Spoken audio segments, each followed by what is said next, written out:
Tahar, first I'd like to ask you, can you talk to us about how you got the role and what attracted you to it?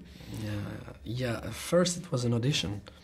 I had a phone call from Jean-Jacques' producer, and I had an audition.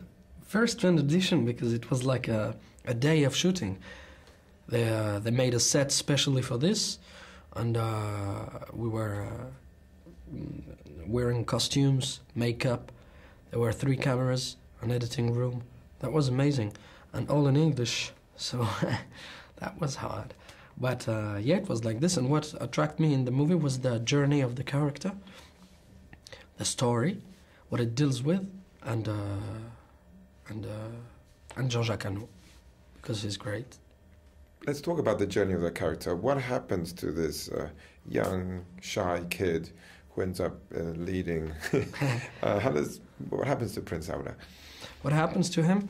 I think he's a young teenager who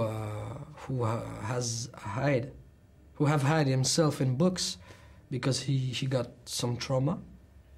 He's been taken from his family in a golden jail. He lost his mother. So it was the story I had in my head at the beginning. And he's going to try to make peace, but he will discover that to have peace, sometimes you have to make war. And he doesn't like this, but he has to. He's caught in between this huge rivalry, these 2 leaders, which in a way become his 2 fathers. Can you talk a bit about that? Yeah, I think he's the perfect, I don't know how to say équilibre in English, but he's the perfect middle of those 2 fathers.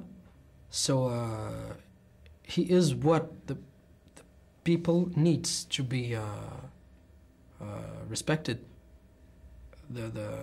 L'équilibre, ça m'énerve, je trouve pas le mot. Balance. The balance, yeah. He's the perfect balance for his people. So he's going to learn from one and the other one. He's going to take the best of his biological father and his stepfather. Those are played by Mark Strong and Antonio Banderas. What can you tell me about them? I can say that they're great actors and very respectable people and men, because they really helped me to handle this because it was for me new, those kind of big movies. I never been in such a big thing, and they really helped me because of my English. It was weak at the beginning, and acting with them with such a weak English, it's sometimes you can be écrasé.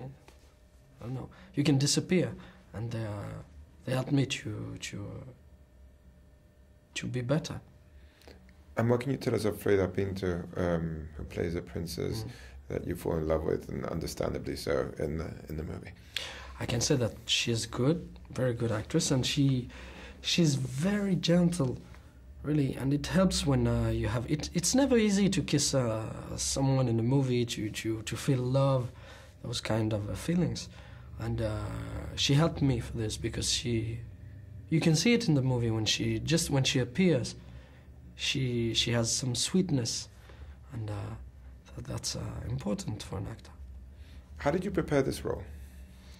I practice horses, and I learned a lot of English. But for the psychological preparation, I didn't have a lot of time, because I went out from a movie straight to this one. I had only around 10 days, and so Jean-Jacques helps me a lot because I had many questions every day, and he always got the answers. So it works like this. I guess that's what you really want from a director, yeah, right? Absolutely. What is Jean-Jacques like on set? He's full of power, energy. He's got a lot of energy, and he's always here to drive the team. And when you need him, he's here. And he has it was different with him because he worked in 2 parts. First in the shooting, and he wants his actor to come back after the movie to revoice and replay the whole movie. So at this moment, he act like It's like a clockwork. It's really precise. And then he's really directive at this moment. You told me that you've never been in a movie like this. Well, the truth is that they don't really make movies like Absolutely. this. And yeah, that's why I was very happy to be a part of it. Because, yeah, we don't make a lot of movies like this, and I think they're going to disappear. Because cinema is changing, you know, and there is less money too. So I feel it's like a privilege. When you were auditioning for the role and you read this script, what did you think? I thought, great. This is the first time we're going to see this in a big production. I mean, this, representing Arabic people like this and talking about religion in this way, not only the evil way. And above, we can have a good spectacle. It's a spectacular thing too, so for me it's something new. Speaking of how spectacular it is, can you tell us a bit about what was it like to be in Tunisia and Qatar and those huge sets with all those camels and horses and extras? Sometimes I was like a kid, because riding a horse with a sword and being in those landscapes, and there's no other way to... there's no other comment dire, spectacle who gives you this as an actor. You know, you're here on a camel and you can find in front of you like 500 people and 300 horses and camels, and those the set was so real that there was a moment when I was on the set, I was thinking, shit, maybe it's a real one. And I went and I knocked on it, and it was fake, but it looked so real. All this thing was like a dream, really. What about the challenge of actually getting on these horses and these camels? I mean, what was that like? Yeah, it's cool. It's, you know, those kind of things, it depends on how much you practice. It's a question of training. And there's a moment when it's normal, you have it.